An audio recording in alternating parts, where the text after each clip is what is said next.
హైదరాబాద్ నేను ఎప్పుడు కూడా తెలంగాణకు వ్యతిరేకం కాదు, అది కూడా నా బ్రెయిన్ చైల్డ్. ఎందుకంటే నేను ఎప్పుడు కూడా తెలంగాణకు నష్టం జరగాలని కూడా ఆలోచించను. ఎందుకంటే తెలుగుదేశం పార్టీ పెట్టిందే హైదరాబాద్లో, అనౌన్స్ చేసిందే ఎమ్మెల్యే క్వార్టర్స్లో, సంపద సృష్టించిందే.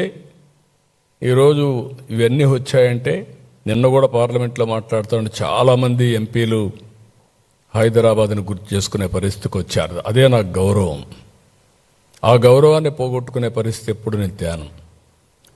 అలాంటి సమయంలో ఆ 7 మండలాలు కూడా లిటిగేషన్ పెట్టే పరిస్థితి ఉంటే, 7 మండలాలు మొట్టమొదటిసారిగా చరిత్రలో మీరు గుర్తుపెట్టుకోవాలి, పార్లమెంటు సమావేశాల కంటే ముందు కొత్త గవర్నమెంట్ ఒక బిల్లు పెట్టి ఆర్డినెన్స్ ఇష్యూ చేసి ప్రెసిడెంట్ కన్సెంట్ ఇప్పించి తర్వాతనే పార్లమెంటు సమావేశాలు పెట్టారు, రెగ్యులర్ బిజినెస్ స్టార్ట్ చేశారు.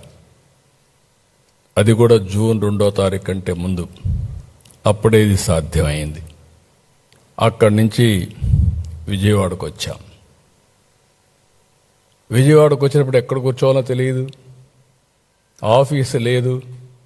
ఒక SC office, irrigation SC office, అదే క్యాంప్ ఆఫీస్. అక్కడే నా బస.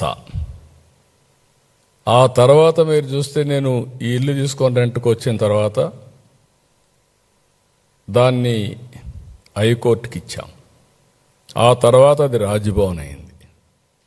అంటే సీఎం సెక్రటరియేట్ అదే, ఆ తర్వాత హైకోర్టు అదే, తర్వాత రాజ్భవన్ అదే. అంటే అన్ని పర్పస్లు మనకి ఏమీ లేదు అనడానికి ఇక్కడ ఒక ఉదాహరణ మాత్రం.